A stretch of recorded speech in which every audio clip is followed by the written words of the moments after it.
Good morning and happy Wednesday. Let's talk more forensics, focusing on cellular activity in this segment as factually detailed in the probable cause affidavit. Is it plausible to believe Mr. Kohberger committed 4 savagely brutal homicides alone, then went out shopping casually in public just hours later?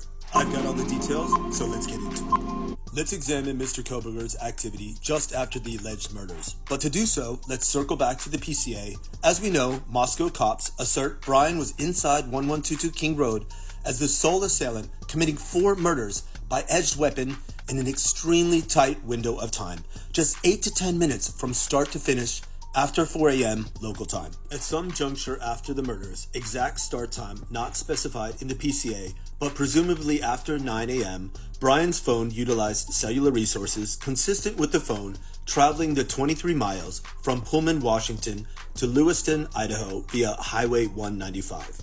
Then, we know Brian made his way across state lines into Clarkston, Washington, towards the area of Kate's Cup of Joe drive-through coffee shop. At approximately 12:36 p.m., Mr. Kohberger's phone utilized cellular resources that would provide coverage to that exact coffee shop. Surveillance footage from the U.S. Chef store next door showed a white Elantra consistent with suspect vehicle 1 drive past Kate's Cup of Joe at a time consistent with the cellular data from his phone. Important to note, the exact path of travel is not detailed in the PCA, but for the sake of this segment, it is either on Port Drive or in that exact vicinity.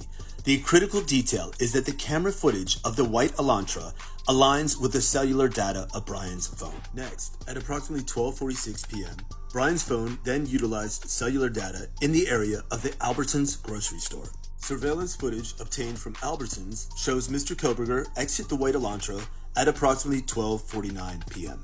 Interior surveillance cameras show Brian walk through the store, purchase unknown items at the checkout, and depart at 1:04 p.m. Important to also note, the PCA does not state if Mr. Kohberger was alone or in the company of any other individuals. So Brian was not cut, scratched, or injured at all to be out and about shopping in public literally hours after the quadruple homicide. It is extremely rare for an assailant to murder more than one human by edged weapon and not get injured. Xana and Kaylee are reported to have fought back. Not a visible scratch or even cut by his own hand slipping down onto the blade. Brian has no known violent criminal history. He was not a ninja, but rather a novice assailant of 4 humans with a saturated, slippery, edged weapon. Case precedence dictates Brian would have been badly cut or injured. Most notably, O.J. Simpson was accused of brutally attacking Nicole Brown Simpson and Ron Goldman in 1994.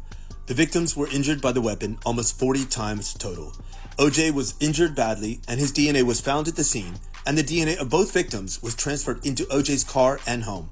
Ultimately, O.J. was found not guilty. So, what conclusions do you draw from the intel presented in this segment? Would you expect Brian to be scratched, cut, or injured during such a brutal attack on 4, including 6'3" Ethan Chapin? Would you expect Brian to be out and about in public grocery shopping just hours later?